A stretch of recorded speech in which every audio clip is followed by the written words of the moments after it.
Bienvenue à tous. Au menu de ce débat doc aujourd'hui, un documentaire exclusif, inédit sur notre chaîne, De Gaulle, l'homme à abattre. Un film qui démontre que les États-Unis n'ont eu de cesse de chercher à déstabiliser De Gaulle durant la Seconde Guerre mondiale, tout d'abord, où Roosevelt ne lui accordait aucune confiance et ne souhaitait pas le voir prendre la tête d'une France libérée. Puis après son retour au pouvoir en 1958, en laissant entre autres planer le soupçon d'une trahison du camp occidental au profit de l'Union soviétique. Ce documentaire, vous allez le voir, suscite le débat, un débat que nous aurons juste après avec nos invités. Bon doc.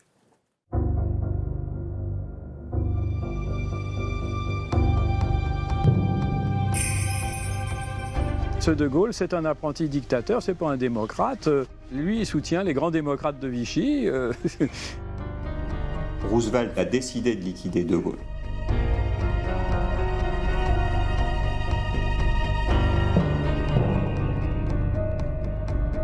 Tout d'un coup, la France existe. Il n'arrive pas à comprendre.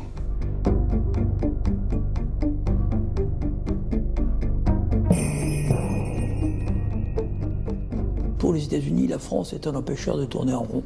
Les États-Unis ne veulent pas une autonomie nucléaire de la France.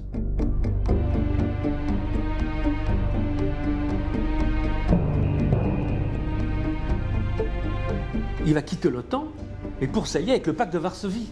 Je quitte l'organisation militaire de l'Alliance Atlantique parce qu'elle est aux mains des Américains. Mon grand-père savait que, comme l'avait fait régulièrement au cours de son exercice du pouvoir, la CIA pouvait mettre de l'huile sur le feu comme elle le pouvait tant qu'elle le pouvait. C'était visiblement une tentative peut-être de déstabilisation de De Gaulle.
En à peine un mois, entre la mi-mai et la mi-juin 1940, la France s'effondre. Mal commandée et mal préparée, l'armée subit l'une des pires défaites de son histoire.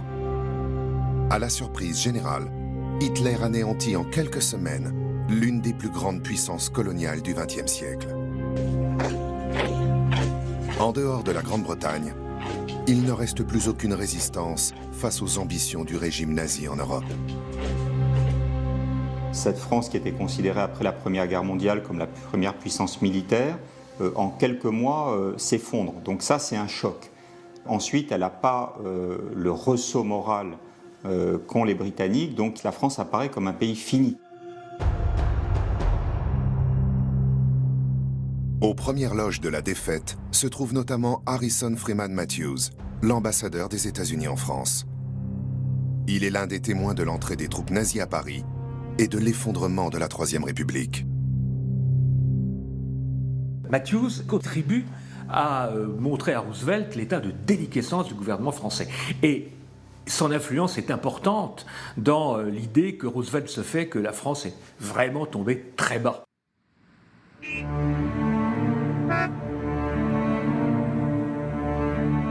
Côté français, un seul homme se dresse face à Hitler. Il a 49 ans.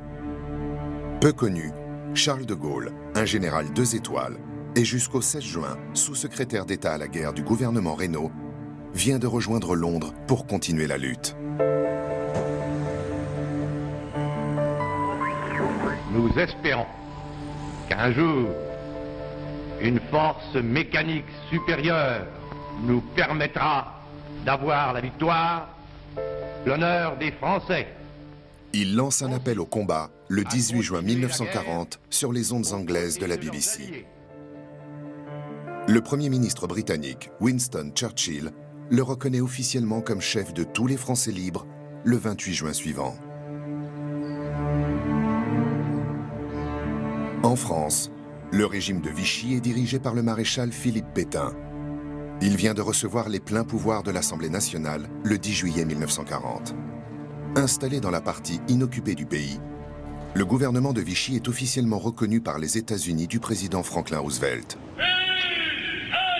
Il s'était fait son petit programme, la France disparaissant, c'était lui qui allait être le garant, qui allait être le protecteur, qui allait remodeler la France à sa convenance.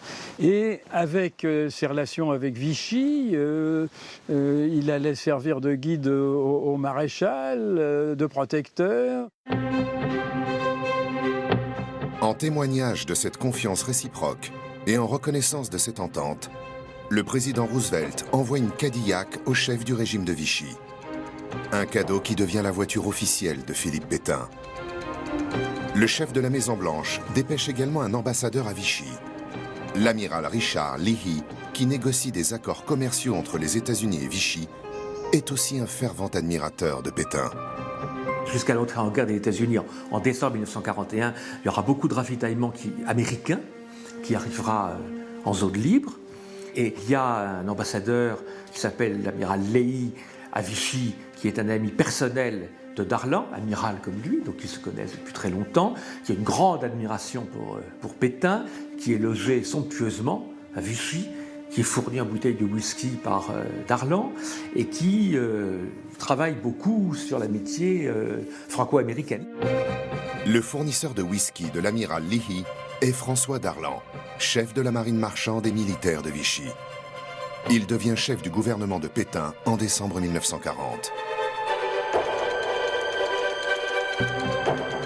Commissariat aux questions juives, cession de base militaire dans l'Empire aux Allemands, Darlan, c'est l'homme de la collaboration effrénée avec le régime nazi. Successeur désigné de Pétain, il travaille aussi main dans la main avec l'Amérique isolationniste de Roosevelt. Pour Roosevelt, la politique avec Vichy s'est intéressée, évidemment. À la fois, ça lui permet de faire en sorte que la flotte ne tombe pas aux mains des Allemands. Les colonies, sur lesquelles il a des vues, en plus, colonies françaises. Donc, jusqu'au débarquement en Afrique du Nord, la politique de Vichy, c'est la pierre angulaire de sa politique. Les liens financiers américains avec l'Europe sont très importants et anciens. Avec le début de la Seconde Guerre mondiale, tous ces intérêts doivent être protégés et même développés. Sans distinction, les États-Unis commercent aussi bien avec la Grande-Bretagne, le régime nazi, que celui de Vichy.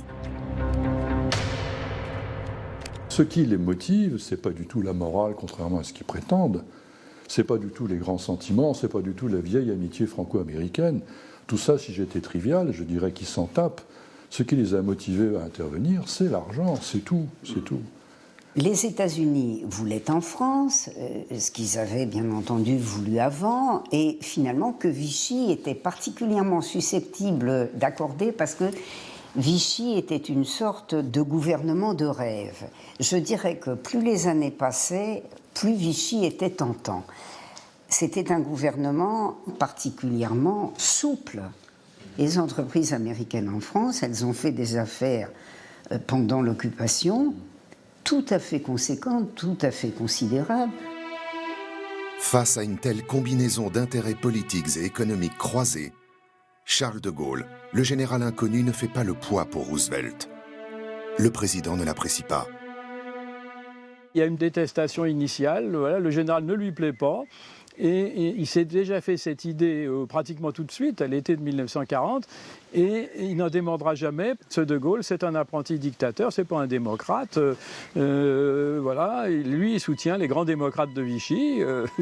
Et De Gaulle, il le dit lui-même, d'ailleurs c'est l'empêcheur de tourner en rond, qui va compromettre toute sa politique avec Vichy. Mon grand-père m'a dit que Roosevelt, c'était un politicien, déjà fondamentalement, et il ne m'aimait pas parce que c'est vrai que je ne me laissais pas faire, que j'avais une grande gueule, et que bon, voilà, c'était comme ça. À Washington, les pro-Pétain et les adversaires de De Gaulle se pressent à la Maison-Blanche. Tous abondent dans le sens d'un rejet du chef de la France libre. Roosevelt est quelqu'un qui est très influençable par les gens qui sont d'accord avec lui. Là, en l'occurrence, il y a parmi les Français qui se sont réfugiés à Washington, des gens qui sont très bien introduits à la Maison-Blanche et qui sont, pour des raisons d'ailleurs très variées, assez férocement anti-De Gaulle. Il y a un homme qui est très important à cet égard, c'est Alexis Léger, le grand poète. C'est un jeune Perse qui a eu le prix Nobel plus tard et qui a été pendant longtemps secrétaire général du Quai d'Orsay, du ministère des Affaires étrangères à Paris, et que se considère comme un grand diplomate. Et qui, alors que De Gaulle l'a avec considération approché pour lui demander son soutien, l'a refusé avec hauteur, et qui dès ce moment-là a vraiment monté Roosevelt et les siens, ministre des Affaires étrangères américains, contre De Gaulle. Mais il y a plus inquiétant pour De Gaulle à Washington. Il y a effectivement le comte de Chambrun. Le comte de Chambrun, c'est le gendre de Laval, donc évidemment, il ne peut pas être gaulliste. Et d'un autre côté, c'est un cousin de Roosevelt. Donc il est très bien reçu à la Maison-Blanche, c'est un familier de la maison. Roosevelt l'appelle Bunny, lapin. Et Pierre Laval appelle son gendre Petit Lapin.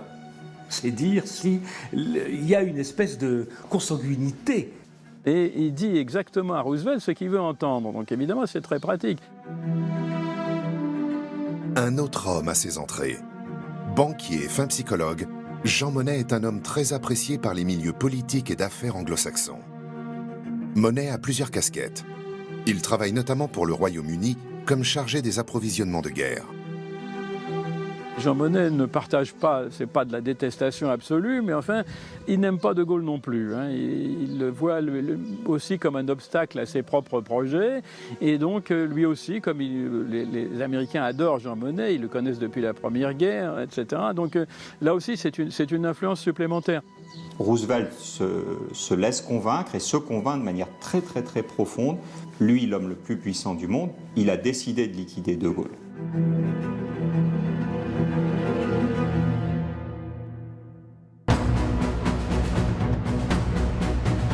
Un an plus tard, alors que la Grande-Bretagne a gagné la bataille du ciel, De Gaulle continue de rallier les soutiens et d'organiser les forces de la France libre à Londres et dans l'Empire.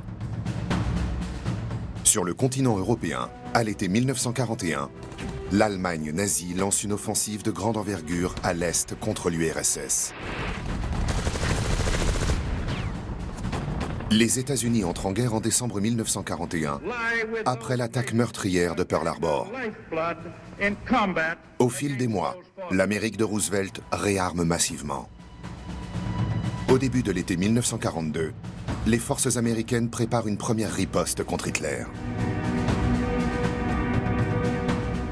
Les Américains, à l'été 1942, voulaient déjà débarquer en France. Ils n'avaient que 2 divisions à y mettre. Ils n'avaient pas tiré un coup de fusil contre les Allemands depuis 1918. Leurs officiers et leurs hommes étaient encore extrêmement verts. Et donc, pour les Anglais qui étaient quand même au combat depuis 1939, c'était de l'amateurisme total. Churchill persuade Roosevelt de débarquer le corps expéditionnaire allié en Afrique du Nord.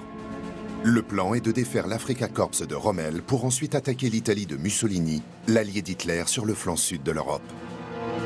Mais l'Afrique du Nord, ils ne savaient pas ce que c'était. Hein. C'est le consul Murphy qui a dit qu'ils croyaient qu'ils allaient débarquer dans la jungle avec des cases en bout séché. Aucune idée de à quoi ressemblait l'Afrique du Nord. Donc ils se sont documentés assez vite. Hein. Et bon, ils se sont rattrapés très vite. Robert Murphy est le représentant personnel de Roosevelt à Alger. Depuis septembre 1940, il développe les intérêts économiques américains en Afrique du Nord. En Algérie française, Murphy noue des relations amicales avec les milieux d'affaires français vichistes influents. C'est là qu'il rencontre l'industriel Jacques Lemaigre du Breuil, le grand patron des huiles Le Sieur. De l'huile alimentaire et de l'huile pour les moteurs. Lemaigre du Breuil est l'exemple type de ces grands industriels qui ont profité de la collaboration pour s'enrichir, puisqu'ils vendaient de l'huile aux Allemands, et qui prépare la suite avec les Américains. Et tout ça aboutit à ce que le Maigre du Breuil soit une des chevilles ouvrières de la solution américaine du débarquement. Roosevelt tient à soigner tous les détails de ce débarquement à venir en Afrique du Nord, en plein territoire français sous contrôle de Vichy. Le président américain a toujours de Gaulle en ligne de mire. Et, dans le plus grand secret depuis des semaines, les Américains cherchent un Français pour remplacer le rebelle de Londres au pied levé. Pendant un certain temps, les Américains essayent de dresser quelqu'un contre de Gaulle. Et c'est Roosevelt, évidemment, qui tient la main. Mais de Gaulle avait ses propres sources de renseignements. Et très vite, il a appris, pratiquement dès le mois d'août, il savait. Il savait aussi qu'on allait y faire participer le général Giraud. Henri Giraud est un général 5 étoiles. De Gaulle sait que cet officier choisi par Washington pour devenir le chef provisoire de la France est appelé à devenir l'homme à tout faire des Américains en Afrique du Nord. Giraud est tout sauf un héros militaire. Il s'est fait capturer assez lamentablement en mai 40, encerclé par les Allemands, et il est prisonnier jusqu'à son évasion en 1942, avant de passer en Afrique du Nord via le Portugal et l'Espagne. Giraud, c'était l'homme rêvé, modérément vichiste, et aussi anti-de Gaulle. Il pourrait éclipser de Gaulle.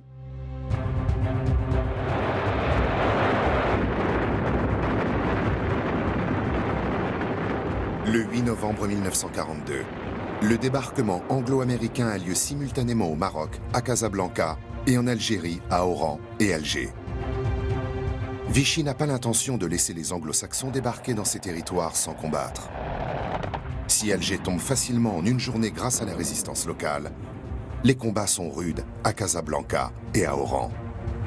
À Alger, les Américains font une rencontre inattendue, celle de François Darlan, l'un des hommes forts de Vichy. Il se trouve que Darlan est en Afrique du Nord. Il est en Afrique du Nord parce que son fils est très malade et il est venu le voir. Donc ça, c'est les hasards de la guerre, on n'y peut rien, c'est comme ça. Il se trouve là et c'est à lui que tout le monde obéit. Et donc il va falloir s'entendre avec Darlan. Les Américains veulent faire cesser les combats au plus vite. Pour son premier engagement militaire avec des soldats non aguerris, le général Eisenhower tient à préserver le plus de vies possible. Ils s'entendent avec Darlan, mais Giraud là-dedans, Giraud, il arrive après, il fait un appel auquel personne n'obéit, parce qu'en Afrique du Nord, Giraud, ça compte pas, mais ça les Américains ne pouvaient pas le savoir. Et donc, ils sont bon an, mal an, et ils sont obligés de s'entendre avec l'homme sur place qui peut leur fournir un cessez-le-feu. Et c'est Darlan à qui on le dit, vous n'avez pas tellement le choix. L'autre dit, oui, mais il faut que je demande des instructions au maréchal. Et on lui dit, non, le maréchal ne connaît pas. Hein, c'est maintenant où on vous met en prison. On lui laisse même entendre que ça pourrait être plus grave que la prison. Hein. Donc, Darlan, c'est pas un héros. Hein, donc, il finit évidemment par faire ce qu'on lui demande. Un gouvernement vichiste de l'Afrique française est formé le 14 novembre 1942 par Darlan, sous le nom de Haut Commissariat de France en Afrique. Il prend le pouvoir au nom du maréchal Pétain. Giraud se rallie à Darlan en échange de sa nomination comme commandant de l'armée d'Afrique. Il reçoit l'aval des Américains. Le pouvoir américain choisit Darlan, c'est-à-dire Darlan, c'est pire que Pétain. Donc c'est totalement inacceptable, mais c'est le choix des Américains. Celui qui s'en accommode pas, évidemment, c'est De Gaulle. De Gaulle le connaît très bien. Hein. Ministre de l'Intérieur de Vichy, ministre des Affaires étrangères, c'est lui qui est allé rencontrer Hitler à Berchtesgaden, etc. C'est l'homme des Allemands, Darlan. Alors, que les Américains et les Anglais puissent s'acoquiner avec un type pareil, pour lui, c'est la moralité totale. C'est là que De Gaulle lâche cette phrase formidable, qui est une phrase évidemment dictée par la colère, mais qui résume tout. Mais finalement, c'est pas à Hitler que Roosevelt fait la guerre, c'est à moi.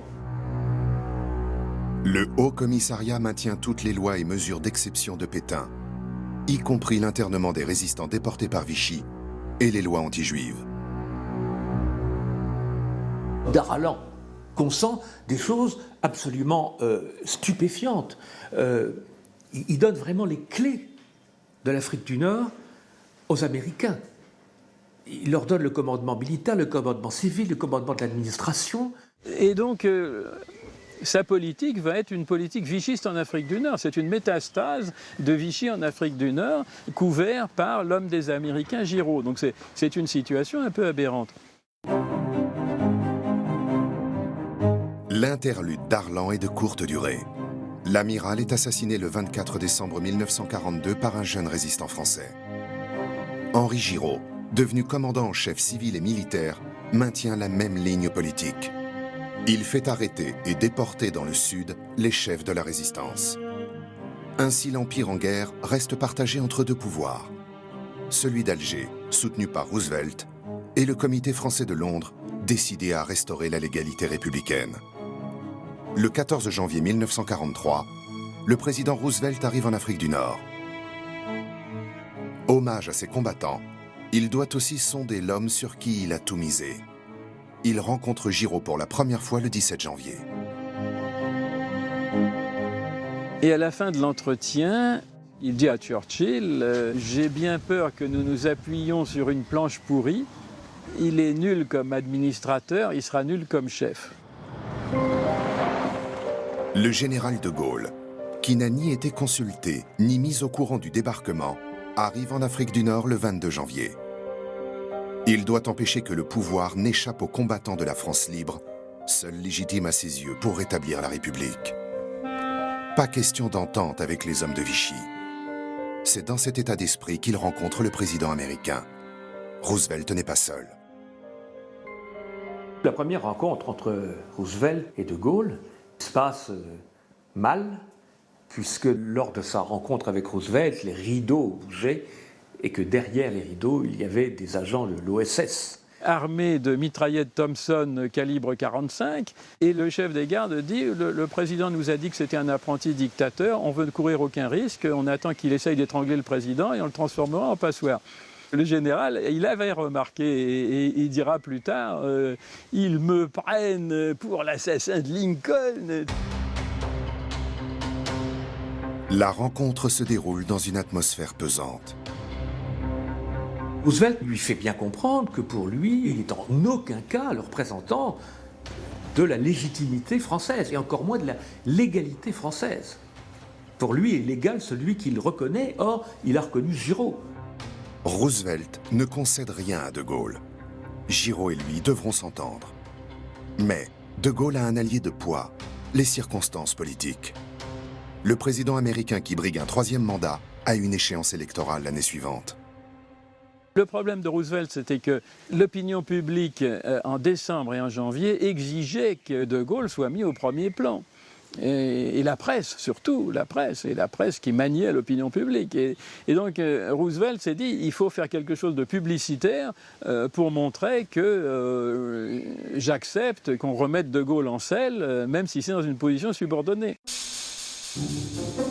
Par conséquent, la conférence qui suit à Anfa, au Maroc, jusqu'au 24 janvier 1943, n'est qu'une grande mise en scène au profit du président Roosevelt.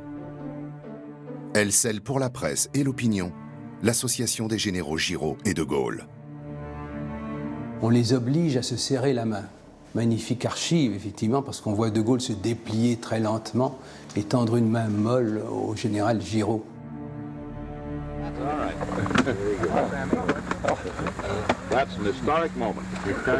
Une poignée de main que l'on fait même refaire. Le cadre doit être parfait pour les photos.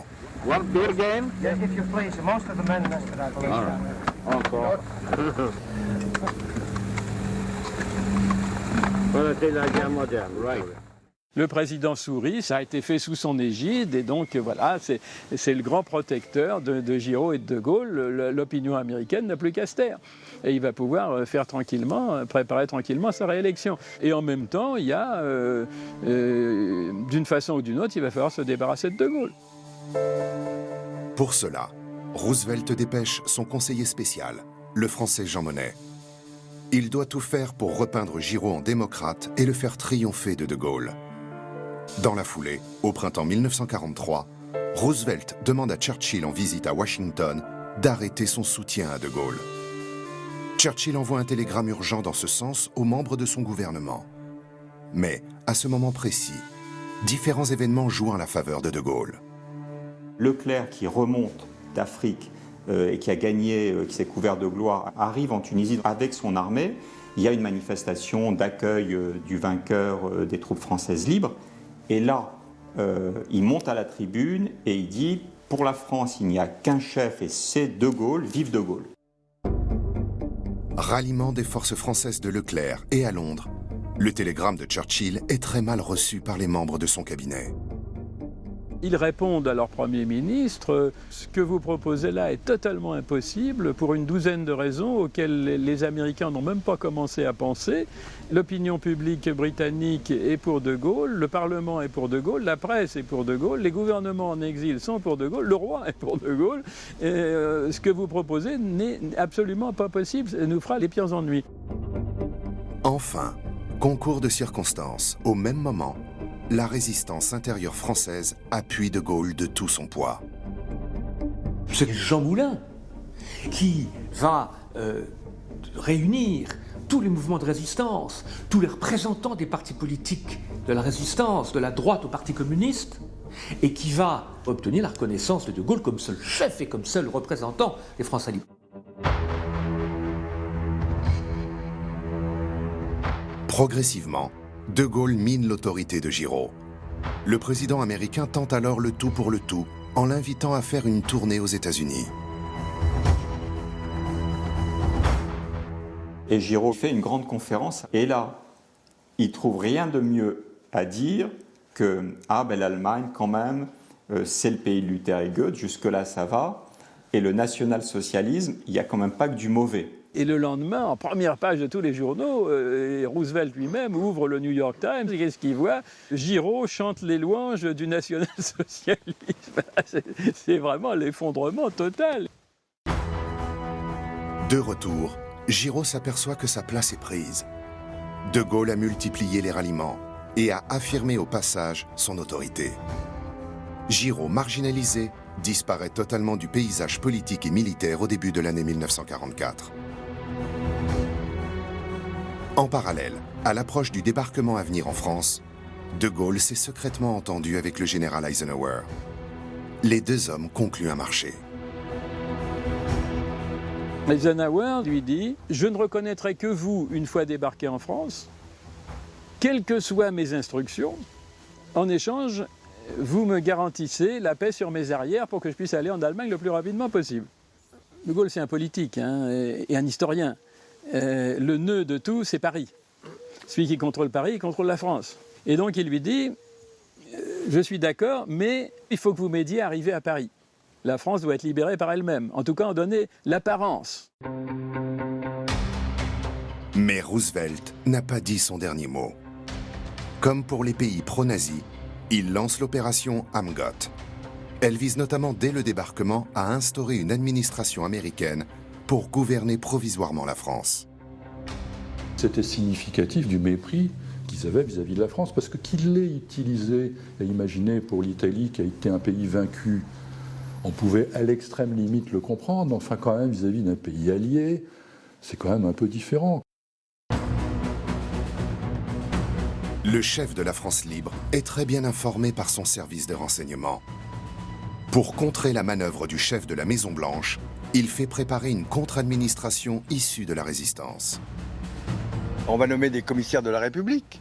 Et donc mon père va être chargé de trouver les noms qui, au fur et à mesure de la libération du territoire, vont immédiatement se mettre en place pour que les choses soient claires, empêcher les Américains d'assurer la domination sur l'administration.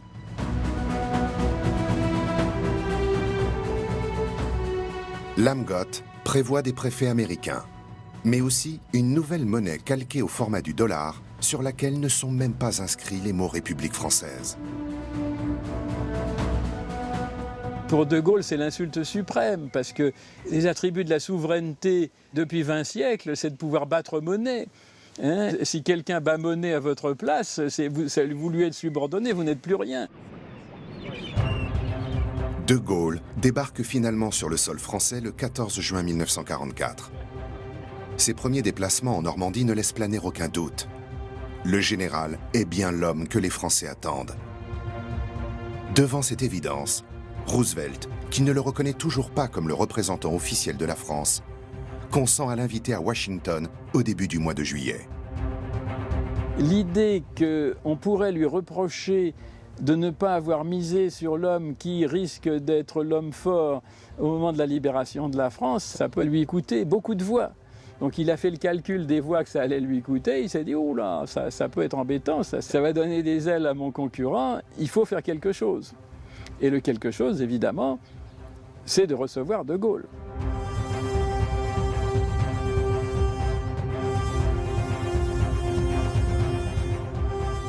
De Gaulle n'est pas dupe des manœuvres politiciennes du président Roosevelt. I am glad to be on American soil and again to have met President Roosevelt. Par ailleurs, le contenu de ses déclarations sur la mainmise américaine du monde d'après-guerre ne le rassure pas. Mais dans l'immédiat, ses priorités sont ailleurs.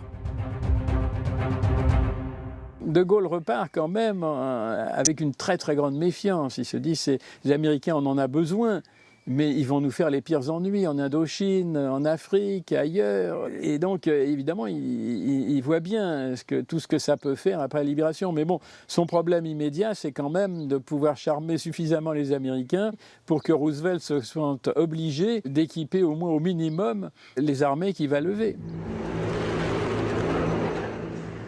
De Gaulle, de retour en France, Eisenhower honore sa part du marché. À ce moment-là, Eisenhower laisse la 2e DB rentrer dans Paris et permet à De Gaulle de s'imposer politiquement. Mais il le fait quasiment en violant les ordres de Roosevelt. Le 25 août, la ville est en liesse. Paris brisé, Paris martyrisé, mais Paris libéré, libéré par lui-même, libéré par son peuple. Mais en coulisses, se joue un combat politique. La résistance communiste noyote toutes les administrations provisoires de la capitale. Et pour reprendre en main les leviers du pouvoir, le général demande une dernière faveur au chef des armées alliées. De Gaulle dit à Eisenhower, j'ai besoin de vous pour intimider les communistes, et il faut que vous me prêtiez 2 divisions pour, et alors la citation exacte, pour une démonstration de force à Paris. Eisenhower lui dit, mon général, ce que je vous propose, on a 2 divisions qui doivent aller au front, je les ferai passer par Paris. C'est pour ça que le 29 août, vous voyez 2 divisions, c'est gigantesque 2 divisions, hein, ça fait 25 000 hommes qui descendent les Champs-Élysées. On a encore les films, c'est quelque chose d'extraordinaire.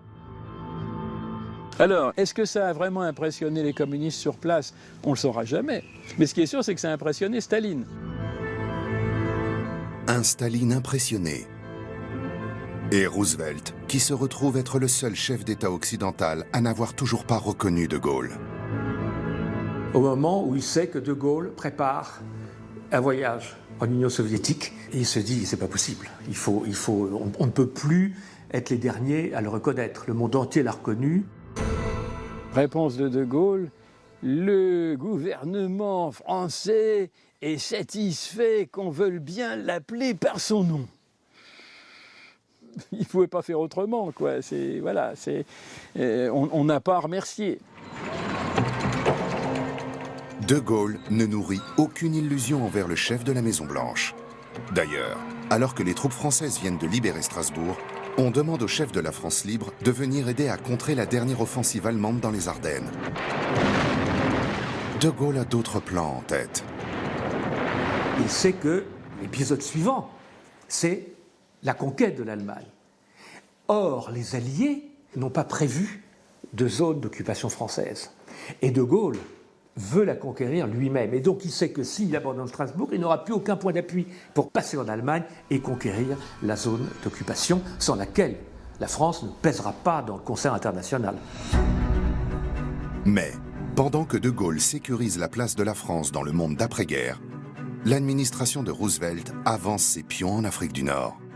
Son objectif, mettre fin à l'Empire français, faire main basse sur le pétrole et préparer la lutte anticommuniste en soutenant les mouvements indépendantistes. En Algérie, on voit très bien que les Américains ne vont pas garder les bras croisés et qu'ils ont bien l'intention de jouer un rôle discret mais efficace.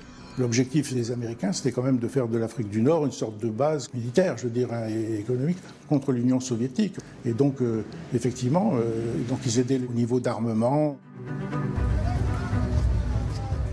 Et, le 8 mai 1945, le jour même de la victoire alliée sur le nazisme, de violentes émeutes éclatent à Sétif, en Algérie. Les manifestants sont des Algériens de confession musulmane. Ils veulent l'indépendance. La répression est d'une extrême brutalité. Officiellement, les autorités françaises estiment que le drame fait 103 morts chez les Européens et plusieurs milliers chez les musulmans. Après enquête, les services secrets français font une découverte. Les services français, la DST en l'occurrence, a découvert que peu avant ces événements, les indépendantistes algériens avaient été chauffés à blanc par des agents américains, dont le propre cousin de Roosevelt, Kermit Roosevelt, qui était un agent de l'OSS, qui deviendra très important plus tard à la CIA. Les émeutes sont durement réprimées. Si De Gaulle est depuis toujours hostile au lien colonial, il tient à partir en paix. Il n'a pas le temps de mettre en place sa politique de décolonisation. Il quitte le pouvoir en janvier 1946. S'ouvre alors pendant 6 ans une grande période de soumission. La 4e République, inféodée politiquement et économiquement aux États-Unis, bascule dans les guerres coloniales, provoquant une grave crise politique au printemps 1958. Quand Coty se tourne vers De Gaulle, c'est qu'il n'y a plus aucune solution de rechange, que les Américains ne veulent plus prêter d'argent à la 4e, qu'ils ont soutenu à bout de bras pendant 12 ans, et il ne voit plus que cette solution-là. À la fois parce qu'elle peut créer un choc psychologique pour l'économie, et aussi parce qu'il pense qu'il est seul à avoir autorité sur l'armée qui commence à se rebeller. Mais ce qu'ignore De Gaulle, c'est que les Américains sont à la manœuvre pour le faire élire. Depuis l'ambassade, Wells Stabler, un diplomate employé de la CIA, achète les politiques français depuis des années.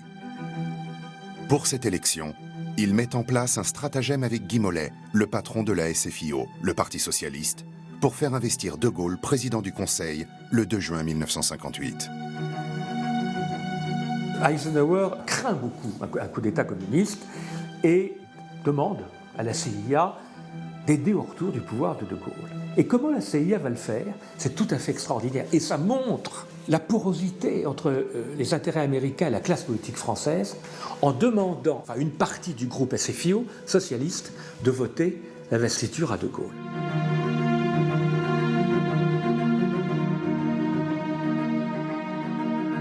Dès son arrivée à Matignon, De Gaulle met les choses au clair avec les Américains.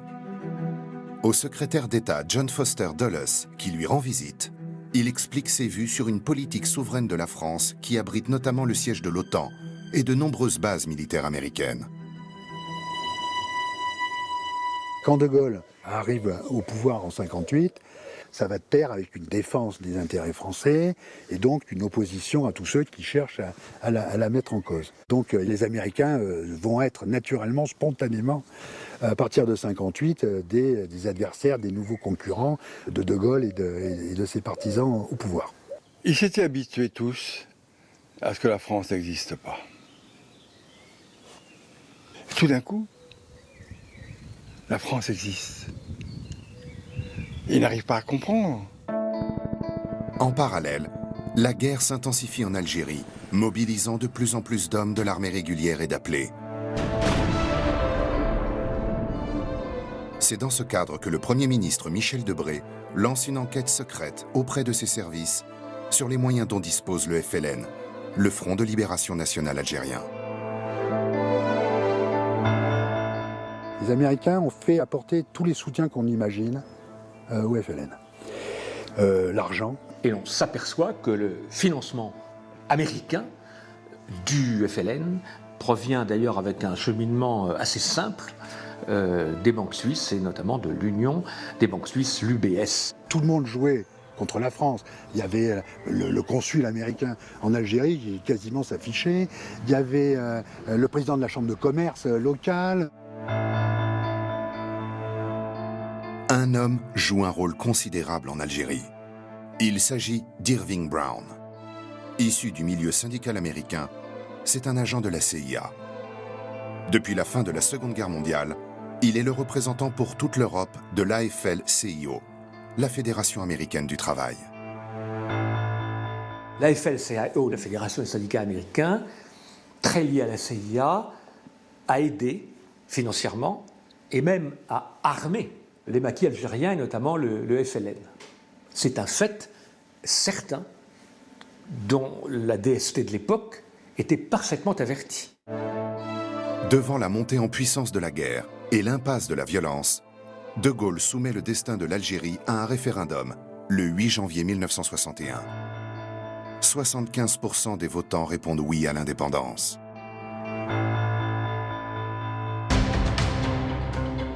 Une opposition armée s'organise en février 1961.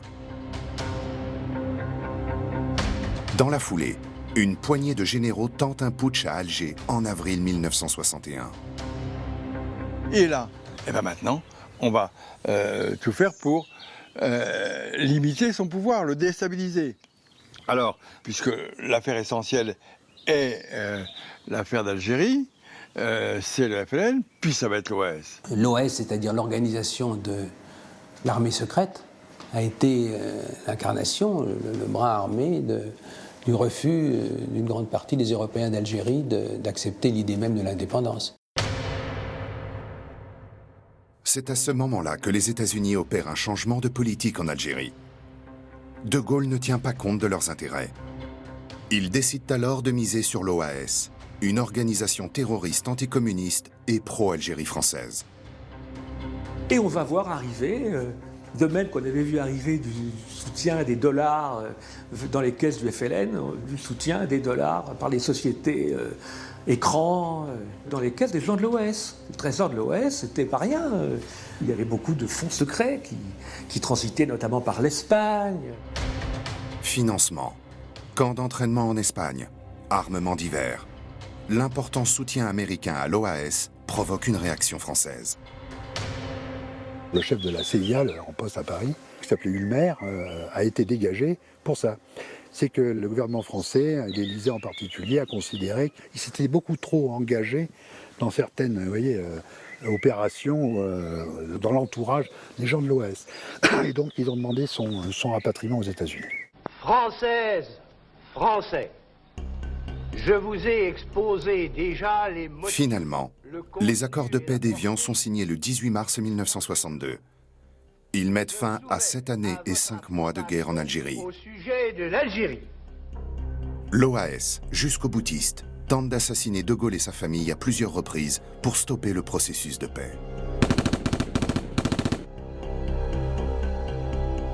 En quelques mois, l'organisation est totalement démantelée. La paix civile est rétablie aussi bien en France qu'en Algérie. De Gaulle a souhaité faire la paix en Algérie, d'abord parce qu'il pensait que c'était inéluctable, mais aussi c'était pour se débarrasser de ce fardeau, avoir vraiment les mains libres pour une activité internationale qui restitue à la France son rang. À la grande frayeur des États-Unis, le premier outil du rétablissement de l'indépendance de la France et de son affirmation sur la scène internationale est la fabrication d'un arsenal nucléaire militaire. D'abord la bombe A, puis la bombe H. Pour les États-Unis, la France est un empêcheur de tourner en rond. C'est l'ancienne puissance dominatrice en Europe et il ne s'agit pas de la remettre en selle. Mais le but de Gaulle est justement de remettre la France en selle et de lui donner les moyens d'une défense autonome. Les États-Unis ne veulent pas une autonomie nucléaire ni de la Grande-Bretagne ni de la France. La Grande-Bretagne finalement se soumet, mais la France non, il n'en est pas question. La France doit être armée, elle aussi, et de telle sorte qu'aucun État ne puisse penser à la tuer sans risquer lui-même la mort. Et De Gaulle va expliquer que d'abord on va faire la bombe française, hurrah pour la France, la bombe A, et ça lui paraît indispensable. au nom de l'idée que dans l'histoire, jamais, et Carentte l'avait vérifié, jamais un pays n'est prêt à se sacrifier pour défendre un autre pays. Dans le désert algérien, le 13 février 1960, tout le monde retient son souffle. Gerboise Bleu est le plus puissant premier essai nucléaire jamais réalisé. Il fait de la France la 4e puissance nucléaire mondiale.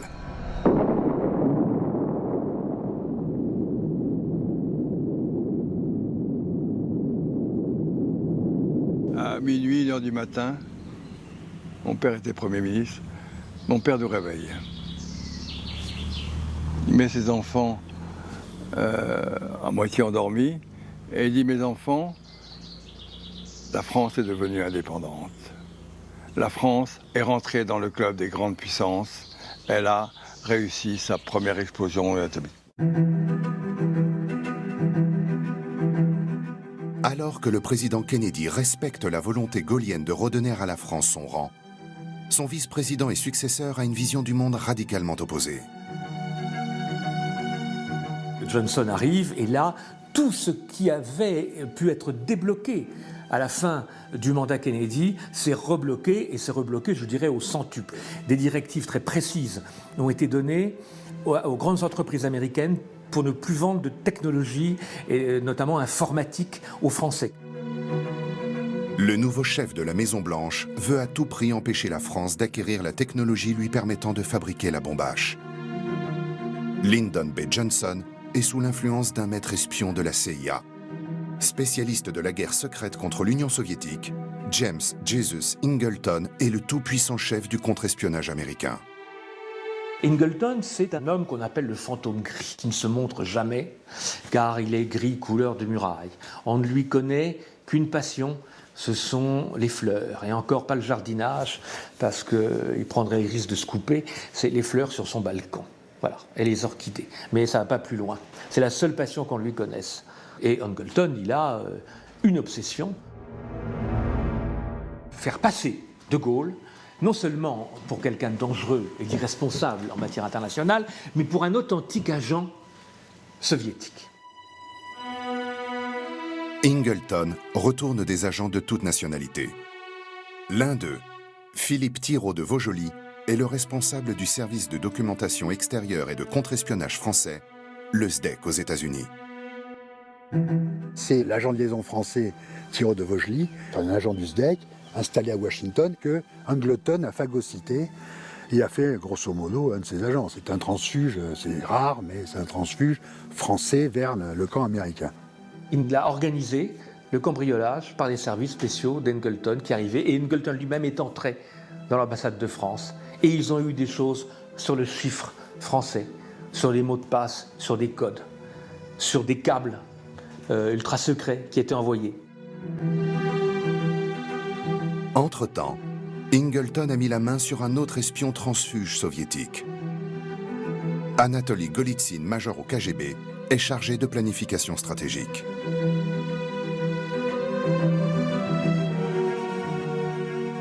Il fait des révélations et il dit bon, il y a des gens dans les services français qui sont des agents soviétiques. Bon. Et il dit il y en a un aussi à l'Élysée. La personne qui était visée, c'est Jacques Faucard, qui était donc le monsieur Afrique de De Gaulle, mais aussi l'homme qui s'occupait de tous les services spéciaux, les polices parallèles, etc. Semer le doute dans les plus hautes instances de l'administration française. Tout est fait pour tenter de déstabiliser les services secrets français et faire vaciller De Gaulle. Mais le major du KGB ne permettra de démasquer qu'un seul espion français. Georges Bach, qui travaille comme chargé de presse à l'OTAN. Il n'a pas accès aux informations sensibles. Non seulement c'est un mauvais allié, De Gaulle, mais il prépare en sous-main un changement d'alliance complet. Il va quitter l'OTAN, mais pour s'allier avec le pacte de Varsovie. La CIA, encouragée par la présidence Johnson, continue d'alimenter la rumeur d'une proximité de De Gaulle avec l'Union soviétique. Pour De Gaulle, il s'agit simplement d'une question de souveraineté. Il y avait un sujet sur lequel le général de Gaulle ne voulait pas transiger, c'est qu'il ait sur son territoire des armes nucléaires américaines qui aurait été déclenché par les Américains. Ça, c'était hors de question. On garde beaucoup de contacts avec l'OTAN. On rompt pas définitivement tous azimuts avec l'OTAN. Mais on dit, allez vous installer ailleurs. Parce que l'OTAN était installée en France. Il y avait des bases encore en France. Après-guerre, il y a des bases américaines, elles ont pullulé sur tout le territoire français. De Gaulle a été très ferme.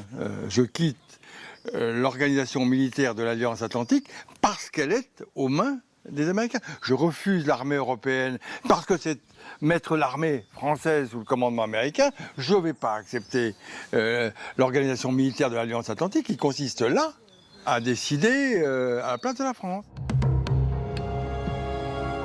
Pas question pour De Gaulle de s'éloigner de l'Alliance Atlantique. Mais la sortie de la France de l'OTAN, les discours de Gaulle à Phnom Penh et au Québec contre l'impérialisme américain ne sont pas digérés par Washington. Ils sont le prétexte idéal qu'attendent les Américains pour jeter de l'huile sur le feu. Le chef du contre-espionnage, Ingleton, monte une nouvelle opération d'intoxication. Il instrumentalise Vaujoli, le transfuge français. L'ex-espion doit faire des révélations mondiales sur les espions soviétiques de l'Élysée.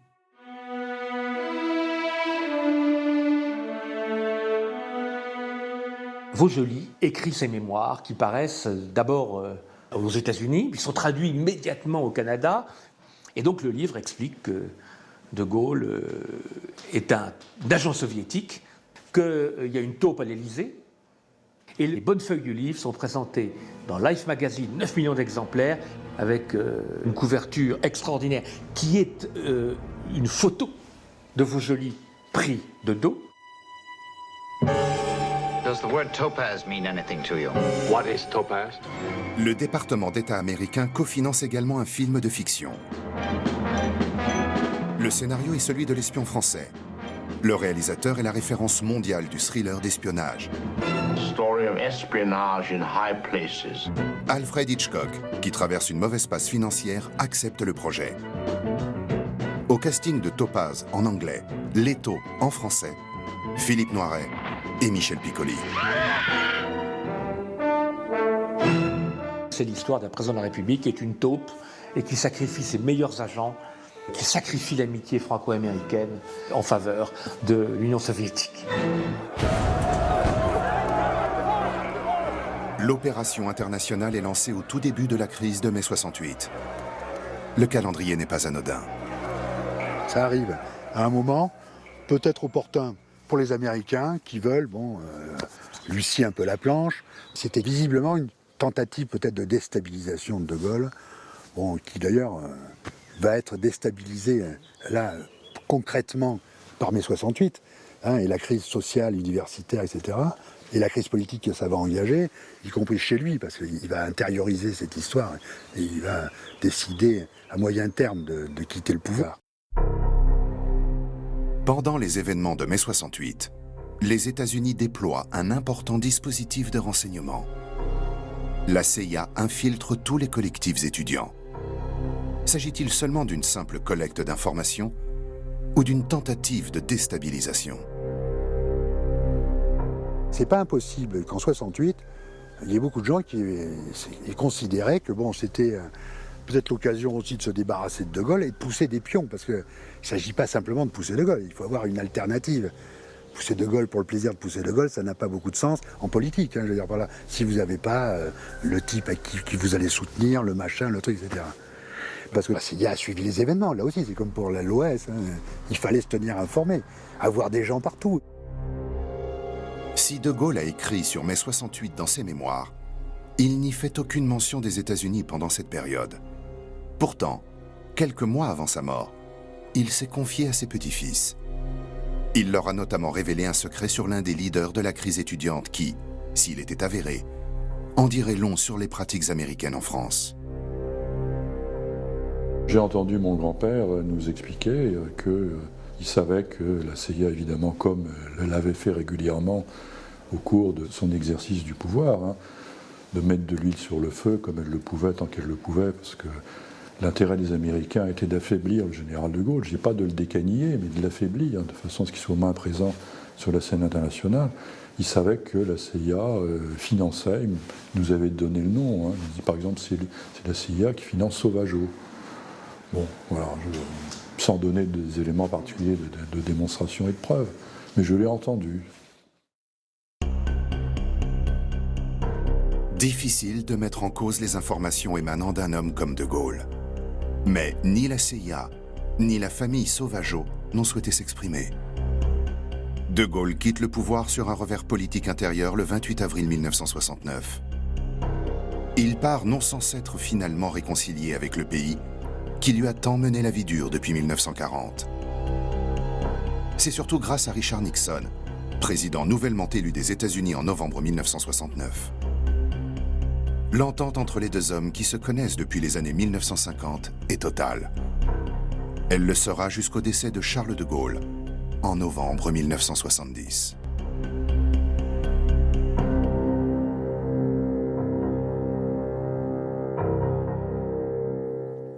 De Gaulle, l'homme à abattre, documentaire réalisé par Emmanuel Amara, l'homme à abattre pour les États-Unis, c'est du moins, vous venez de le voir, la thèse défendue par ce film durant la Seconde Guerre mondiale tout d'abord, puis après son retour au pouvoir en 1958. Ce film a, quoi qu'il en soit, de quoi susciter le débat, un débat que nous allons maintenant avoir sur ce plateau de Débat Doc avec nos invités, en commençant par vous, Éric Branca, bienvenue.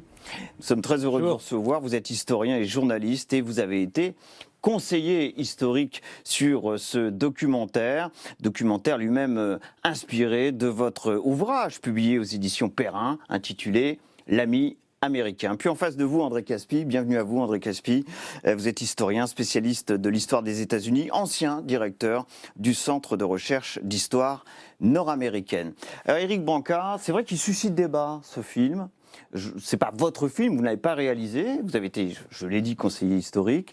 Et la thèse défendue dans ce film, c'est finalement les États-Unis n'ont eu de cesse de vouloir déstabiliser, écarter De Gaulle du pouvoir. Alors, de cesse, pas tout à fait, puisqu'il y a quand même deux parenthèses. De Gaulle s'entendait plutôt bien avec Eisenhower, qui n'était pas un adversaire, et s'est réconcilié avec Nixon, qui n'a côtoyé que quelques mois.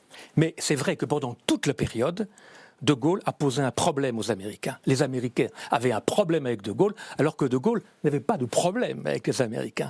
Je rappelle que dès l'appel du 18 juin 40, il fait appel aux États-Unis. Quand il parle les forces immenses qui n'ont pas encore donné et qui plus tard submergeront l'adversaire, il pense aux États-Unis.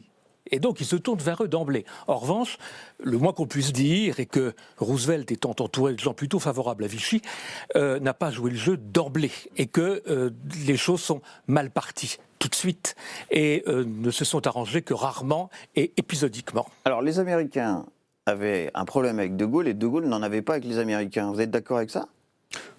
Pas tout à fait. D'abord, je crois que le film montre, pour la période de la guerre, une sorte de complot américain systématique contre De Gaulle. Mais il faut bien comprendre comment les choses se passent. En 1940, nous sommes à quelques années de la fin de la Grande Guerre. Roosevelt était déjà aux affaires en 1914-1917, il était secrétaire adjoint à la Marine. Par conséquent, il connaissait le personnel français. Il connaissait Pétain. Il ne connaissait pas De Gaulle. Oui. Autrement dit, un inconnu ou presque, non seulement avant juin 40 De Gaulle. Non seulement un inconnu, mais un général qui n'avait aucune assise populaire. Au fond, tout le monde sait que De Gaulle était pratiquement seul en juin 1940. C'est ce qui fait sa grandeur. Mais c'est ce qui fait aussi sa faiblesse vis-à-vis des Américains. Pour les Américains, la France, c'est une barrière, mais une barrière qui doit être aussi solide que possible contre les Allemands. Or, il se trouve que la France de 1940 a cédé. Et que la France de 1940, ça n'est pas la France de 1917, ça n'est pas la France de 1918. Autrement dit, ce qu'il reste de 1917-1918, c'est Pétain. Et pour Roosevelt, ça n'est pas qu'il ait une admiration sans borne pour Pétain, loin de là. Mais pour Roosevelt, ce qui compte à partir de 1940, d'abord c'est sa réélection, n'oubliez pas que c'est son 3e mandat auquel il aspire, et d'autre part c'est de préparer son pays à l'entrée en guerre. Et l'entrée en guerre des États-Unis qui se fait en décembre 1941, Pearl Harbor, bien sûr, est un événement décisif dans l'histoire de la Seconde Guerre mondiale. Autrement dit, la France, dans cette affaire, joue un rôle mineur encore plus lorsqu'il s'agit de De Gaulle, puisque c'est un général que Roosevelt ne connaît pas. Il se méfie du pouvoir militaire et en conséquence, il préfère, dans un premier temps, s'appuyer sur Pétain. N'importe comment, il considère que la France ne peut plus tenir un rôle important depuis qu'elle a subi la défaite de 1940. Donc je crois que c'est cela qu'il faut retenir des relations entre De Gaulle et Roosevelt au début de la Seconde Guerre mondiale. Alors, vous parlez de ces fameuses relations De Gaulle-Roosevelt. On va revoir un premier extrait du film. C'est justement la rencontre entre les deux hommes. Nous sommes au début de l'année 1943 à Casablanca. Je reviendrai après, si vous le permettez, sur une chose qu'a dit André Caspary. Bien entendu. La première rencontre entre Roosevelt et De Gaulle se passe mal, puisque lors de sa rencontre avec Roosevelt, les rideaux bougeaient et que derrière les rideaux, il y avait des agents de l'OSS. Armé de mitraillettes Thompson calibre 45, et le chef des gardes dit le président nous a dit que c'était un apprenti dictateur, on veut ne courir aucun risque, on attend qu'il essaye d'étrangler le président et on le transformera en passoire. Le général, il avait remarqué, et il dira plus tard, ils me prennent pour l'assassin de Lincoln. D'ailleurs, on vous a vu dans cet extrait, Éric Branca. Bon, les relations sont pour le moins fraîches, elles sont fraîches. À l'occasion de cette première rencontre. Absolument. Et vous souhaitiez répondre Absolument. à ce qu'a dit André Caspary, justement sur la relation entre les deux hommes. Tout à fait. Ce qu'a dit André Caspary est tout à fait exact, bien évidemment. De Gaulle n'était pas connu et Pétain avait l'avantage de l'âge et du passé. Mais le passif est arrivé très vite après, puisque la collaboration s'est instaurée et qu'à partir d'un certain moment, il n'y avait plus de doute possible sur l'engagement de la France dans la collaboration. Et que lorsque à Alger, Roosevelt choisit Darlan, qui était premier ministre du maréchal Pétain. Puis, collaborationniste, qui a donné les aérodromes de Syrie aux Allemands, etc., qui a dit d'ailleurs dans un télégramme de 1940 que j'ai retrouvé à l'ambassadeur Freeman Matthews, nous souhaitons la victoire de l'Allemagne, il le dit 2 ans avant Laval, ce qui enverra Laval au peloton d'exécution. Donc les États-Unis jouent Darlan. C'est cet homme-là qui joue, voilà. Et dans un second temps, il joue Giraud contre De Gaulle. Donc, alors après, autant André Caspary a raison sur le constat de départ, autant après, moi je me sépare un peu de lui parce que Roosevelt choisit des gens qu'il aurait pu éviter de choisir. Il peut être excusé pour Pétain, mais les deux autres, c'est quand même, et surtout Darlan. Attendez, il n'est pas tout à fait exact de dire que Roosevelt choisit Darlan. Il se trouve que Darlan est présent à Alger au moment du débarquement. Et ce n'est pas à vous que j'apprendrai que 1 mois et demi plus tard, Darlan est assassiné. Par conséquent, l'épisode de Darlan est tout à fait temporaire, c'est l'expédient provisoire, c'est-à-dire au fond, c'est ce qui est nécessaire pour assurer la réussite de l'opération militaire. Là où vous avez raison, c'est que Roosevelt choisit Giraud. Alors, il choisit Giraud, pourquoi ? Parce que, au fond, il essaye sur Giraud simplement d'exercer un protectorat américain. Le but de Roosevelt pendant toute cette période, c'est essentiellement de gagner la guerre. C'est ça qu'il faut retenir, gagner la guerre. Donc, ça veut dire que dans certains cas, il y a peut-être des erreurs qui sont commises. Il a tort de choisir Giraud parce que Giraud, quels que soient ses talents militaires, et encore, Giraud n'est quand même pas le personnage qui convient le mieux pour relever la France. D'ailleurs, Roosevelt s'en rend compte assez vite des faiblesses de Giraud. Tout à fait. Et c'est même pour cela, d'ailleurs, que Roosevelt envoie Jean Monnet pour essayer de rectifier les erreurs de Giraud. Alors, il y a un passage sur Jean Monnet que j'ai beaucoup regretté parce que, personnellement, il m'est arrivé de travailler avec Jean Monnet. Et j'ai même fait une de mes thèses sur Jean Monnet à Alger. Or, lorsque Roosevelt envoie Jean Monnet à Alger, c'est pour que Giraud prononce le discours du 14 mars 1943 où il répudie Vichy. Vous êtes d'accord ? Oui. Mais il est tout à fait exact que Monnet choisit De Gaulle parce qu'il est juste plus efficace. Évidemment. Néanmoins, au même moment, il y a la lettre au conseiller spécial de Roosevelt, Hopkins, dans laquelle Monnet dit qu'il faut détruire De Gaulle. Il faut le détruire. Cette lettre est publiée. Elle est dans les mémoires de Monet et surtout dans la biographie qu'a faite de lui Éric Roussel. C'est pas inventé, ça. Un deuxième extrait du documentaire, c'est la fameuse opération Angote, orchestrée par les États-Unis, concernant, et bien évidemment, le débarquement. L'AMGOT prévoit des préfets américains, mais aussi une nouvelle monnaie calquée au format du dollar, sur laquelle ne sont même pas inscrits les mots République française. Pour De Gaulle, c'est l'insulte suprême, parce que les attributs de la souveraineté depuis 20 siècles, c'est de pouvoir battre monnaie. Si quelqu'un bat monnaie à votre place, vous lui êtes subordonné, vous n'êtes plus rien. Alors François Kersaudy le rappelle, c'est-à-dire que la monnaie, c'est le symbole de la souveraineté. Donc les Américains imaginent cette opération tout simplement en imaginant de mettre en place une administration à sa main, d'une part, et d'autre part une monnaie.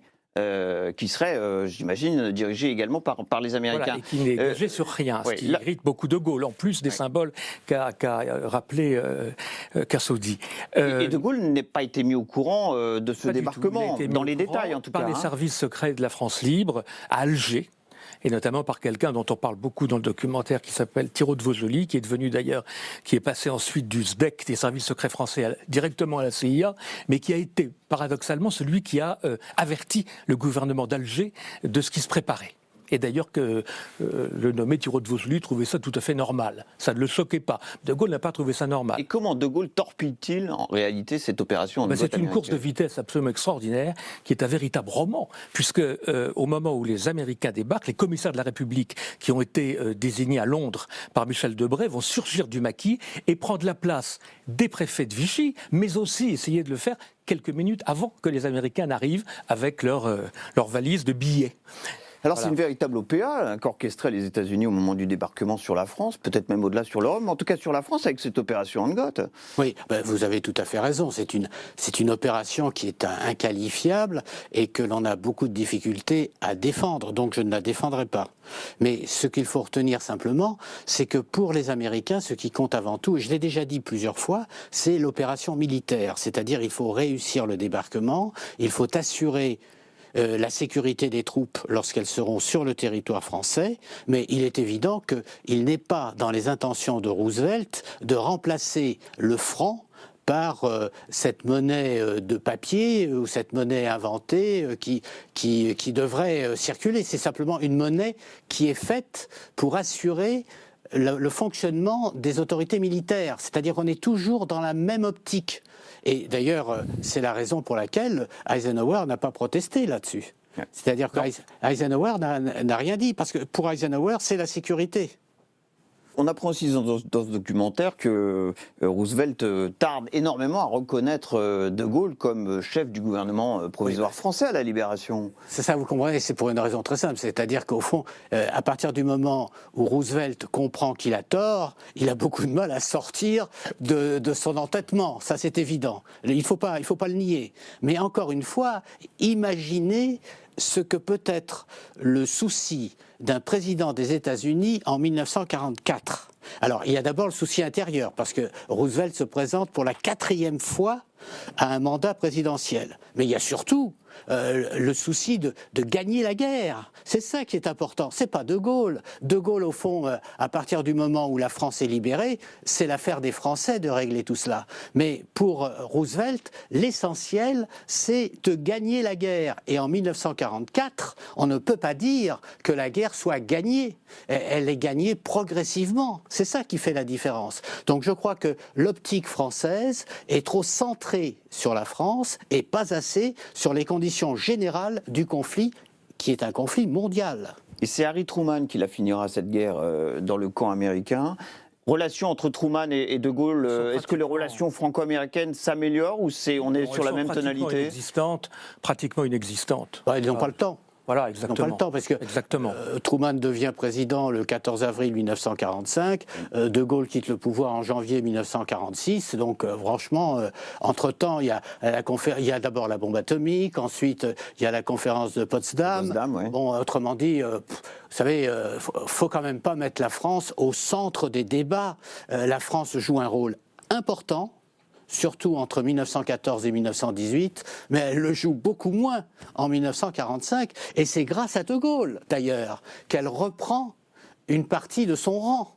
Il faut lui rendre hommage, je le fais très volontiers, mais il ne faut pas le faire aux dépens des qualités de Roosevelt. Alors il y a une chose qu'on... Alors il y a Eisenhower aussi, je voudrais que vous parliez d'Eisenhower, parce qu'il donne un sérieux coup de main à De Gaulle plusieurs fois au moment de la libération mais je voudrais française, quand même dire un mot de il ouvre Roosevelt. la voie sur Paris, et puis Eisenhower permet, si on comprend bien votre documentaire, à De Gaulle de revenir au pouvoir en 58, en partie.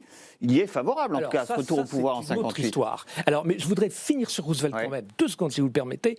À la fin des mémoires de guerre, De Gaulle rend hommage à Roosevelt et dit, si on avait pu se connaître mieux, la guerre étant finie, je pense qu'il aurait accepté mon point de vue. Je trouve que c'est un hommage assez rare, il faut le dire. Alors, s'agissant d'Eisenhower, ils ont été d'abord, ils sont 2 militaires, ils s'entendent bien, ils ont des tempéraments assez proches. De Gaulle le respecte infiniment. Et Eisenhower, quand De Gaulle revient au pouvoir, c'est vrai, a une peur bleue des communistes, qui à l'époque font plus de 20% des voix. Et le désordre lié aux affaires algériennes et qui a présidé au retour de Gaulle inquiète énormément les Américains. Et c'est vrai que la CIA, puisque c'est d'elle qu'on parle beaucoup dans ce documentaire, a aidé De Gaulle en divisant le groupe socialiste et en demandant à une partie du groupe socialiste le 1er juin 1958 de voter l'investiture à De Gaulle.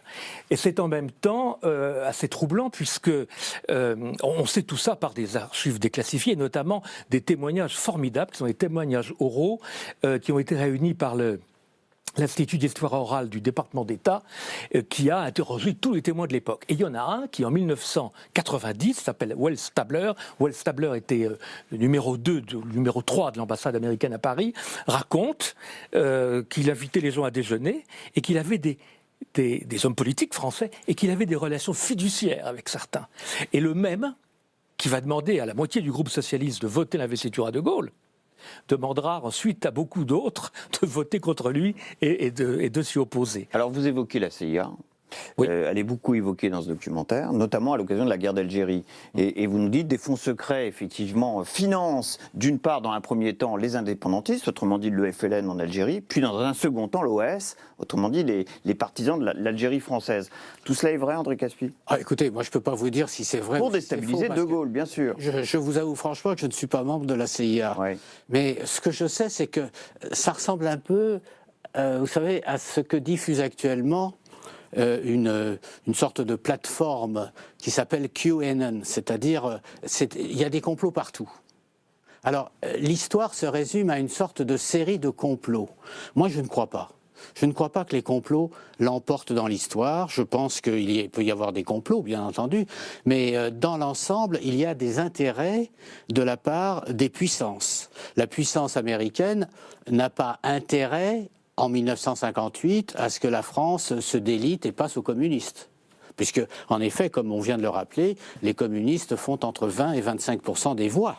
Ce qui est énorme, quand on réfléchit bien. Il n'y a aucun parti aujourd'hui qui puisse se vanter d'avoir une même influence. Donc ça veut dire que la France est menacée. Et en ce sens, pour les Américains, ce serait quand même un des piliers de l'Alliance Atlantique qui s'effondrerait si la France passait entre les mains des communistes. D'où, évidemment, l'intérêt d'Eisenhower à soutenir le général de Gaulle. Mais je précise que lorsque Eisenhower quitte le pouvoir et qu'un nouveau président prend la tête des États-Unis, c'est-à-dire John F. Kennedy, en janvier 1961, Kennedy est reçu à bras ouverts par De Gaulle en avril et mai 1961. Et rappelez-vous, peut-être vous ne pouvez pas vous rappeler, vous n'étiez pas né, mais en 1961, lorsque Jacqueline Kennedy traverse la place de la Concorde, la voiture ne peut plus avancer tellement l'enthousiasme est fort. Donc il y a vraiment là une sorte d'unité franco-américaine. Alors vous allez tout de même assez loin dans ce documentaire sur le rôle des services secrets américains. Ah oui, tout à fait. Notamment sur le financement de l'OS et d'attentats contre De Gaulle. Il y a eu 4 attentats officiellement répertoriés, il y en a eu beaucoup plus, des tentatives, mais au moins 4 officiellement répertoriés, dont 3 attribués à l'OAS. Et là, vous nous dites dans ce documentaire, l'OAS est en grande partie financée les services secrets américains. Donc ils ont réellement voulu abattre De Gaulle à un moment. J'ai vu des notes du Conseil de cabinet de 1961-1962 où les preuves étaient apportées en main propre à Michel Debré. C'est un fait. C'est un fait. Les services secrets suisses ont observé un ballet qui se jouait à Alger en 1962 où une frange de l'OAS était réfugiée au consulat américain. Bon, ça, ce sont des faits. Mais quel aurait été l'intérêt de l'OAS ? L'OAS voulait... Quel aurait été, excusez-moi, l'intérêt des États-Unis ? Les Américains pensent que c'est possible. Ça se passe exactement en juillet 1962, tout de suite après les accords d'Évian et tout de suite avant l'indépendance effective. Ils voulaient réconcilier une phrase réformiste du FLN avec une frange réformiste de l'OAS, si tant est que ça ait pu exister. Bon, et donc, il y a eu des pourparlers qui ont évidemment raté, mais ils en ont été les maîtres d'œuvre. Ils en ont été les maîtres d'œuvre. Donc, ils sont allés très loin. Alors, reste à savoir si ces tentatives de la part des services secrets américains étaient à l'initiative des services secrets ou à l'initiative du gouvernement américain. Alors, politique. Comme vous le savez, les services secrets américains ont très souvent agi de leur propre initiative, sans avoir forcément... Alors là, je suis 100% d'accord avec André Caspi. Il y a même des télégrammes très intéressants de Kennedy à De Gaulle, où il lui demande de faire la lumière sur le rôle qu'ont pu avoir les services américains. Ça correspond assez bien à la chronologie. Complètement. Complètement. Oui, ça correspond assez bien à la chronologie. Kennedy est complètement hors de cause dans cette affaire-là. D'ailleurs, vous savez ça mieux que moi, mais les rapports entre Kennedy et De Gaulle n'étaient pas si mauvais. Et même, je crois qu'ils ont même, après l'affaire des fusées, après l'affaire de Berlin et après l'affaire des fusées, les rapports se sont améliorés constamment parce que De Gaulle a été totalement exemplaire. Il a été le premier à dire qu'il était du côté des Américains à ce moment-là. Le moins qu'on puisse dire est qu'il n'a pas été payé de retour après avec le successeur de Kennedy qui s'appelait Johnson. Kennedy était un peu agacé par l'attitude de De Gaulle parce que De Gaulle le prenait sous sa protection. C'est-à-dire qu'au fond, De Gaulle disait « Moi, je sais, j'ai de l'expérience. Vous êtes un peu jeune, vous arrivez aux affaires, donc vous en savez moins que moi. » Mais cela dit, sur le fond, vous avez tout à fait raison. Il y a des liens, je ne dis pas étroits, mais en tout cas des liens raisonnablement satisfaisants entre De Gaulle et Kennedy. C'est incontestablement. Pas l'idylle avec Nixon à la fin, parce que là, ça a été vraiment une idylle très courte. Non, c'est-à-dire que là où les choses dégénèrent, c'est à partir du moment où il y a une implication de plus en plus grande des États-Unis dans la guerre du Vietnam. Bien sûr. Mais ça, c'est Kennedy est assassiné déjà. C'est-à-dire qu'au fond, c'est après novembre 1963. Et les relations vont à nouveau se tendre, pour le moins, avec Lyndon Johnson, successeur bien sûr de John Fitzgerald Kennedy. Et puis cette annonce choque en 1966. Dernier extrait de notre documentaire. Il y avait un sujet sur lequel le général de Gaulle ne voulait pas transiger, c'est qu'il ait sur son territoire des armes nucléaires américaines qui auraient été déclenchées par les Américains. Ça, c'était hors de question. On garde beaucoup de contacts avec l'OTAN. On rompt pas définitivement tous azimuts avec l'OTAN. Mais on dit, allez vous installer ailleurs. Parce que l'OTAN était installée en France. Il y avait des bases encore en France. Après-guerre, il y a des bases américaines, elles ont pullulé sur tout le territoire français. De Gaulle a été très ferme. Je quitte l'organisation militaire de l'Alliance Atlantique parce qu'elle est aux mains des Américains. Je refuse l'armée européenne parce que c'est mettre l'armée française sous le commandement américain. Je ne vais pas accepter l'organisation militaire de l'Alliance Atlantique qui consiste là à décider à la place de la France. 7 mars 1966, De Gaulle donc décide d'annoncer qu'il quitte, en tout cas que la France quitte le commandement intégré de l'OTAN. La France reste membre de l'OTAN néanmoins. Et d'autre part, il décide de fermer purement et simplement les bases américaines qui étaient sur le territoire français. Là, on a un moment d'extrême tension et c'est là que les Américains laissent planer le soupçon selon lequel De Gaulle serait prêt à trahir le camp occidental au profit du camp soviétique. Absolument.